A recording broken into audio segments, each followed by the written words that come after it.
Donc là, ça fait 1 an qu'on est dans les lieux.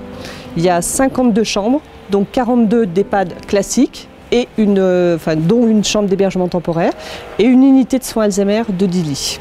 Voilà, c'est un établissement qui fonctionne bien, qui est très convivial, familial. Il y a à peu près 60% des résidents qui sont issus du canton, ce qui fait qu'il y a une vie familiale qui est assez présente, hein.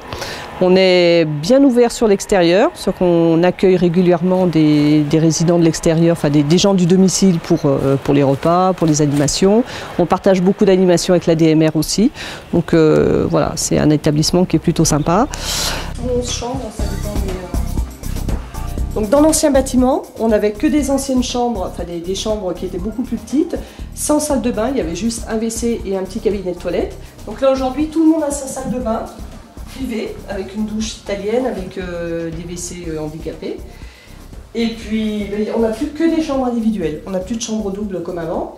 Et pour toutes les personnes qui sont les plus dépendantes, on a donc des rails au plafond avec un moteur et c'est un lève-malade. Donc on soulève les gens ont un harnais et on les soulève avec l'aide du moteur, voilà, sur les rails. Donc l'établissement il est organisé sur 3 niveaux, donc avec un niveau 0 avec 2 ailes de sommeil et au milieu une aile de vie où ils prennent leur repas, leur petit déjeuner. Donc il y a une petite kitchenette à chaque étage qui fait que c'est plutôt sympa et que ça fait beaucoup moins hospitalier et beaucoup plus hôtelier que dans d'autres établissements. Au niveau premier, on a aussi les mêmes 2 unités de sommeil avec la même unité de vie au milieu.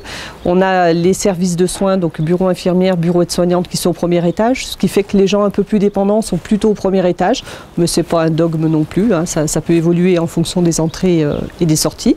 Et puis au niveau rez-de-jardin, donc on a une grande salle polyvalente où tout le monde est réuni pour les grands repas de fête, hein, parce qu'il n'est pas question non plus que les gens se perdent de vue. Et puis on a surtout l'unité de soins Alzheimer, une unité protégée de 10 lits. Alors là encore, c'est des gens qui vivent en autonomie dans leur unité, mais quand il y a des réceptions et puis des animations pour tout le monde, il n'y a pas de raison qu'ils ne participent pas. L'établissement fait partie aussi de la filière gériatrique tarentaise. Ça, c'est quelque chose qui est important et pour l'établissement et pour les autorités, enfin pour l'ensemble du secteur. Donc avec la Tarentaise, le centre hospitalier Albertville-Moutier et tous les EHPAD du coin.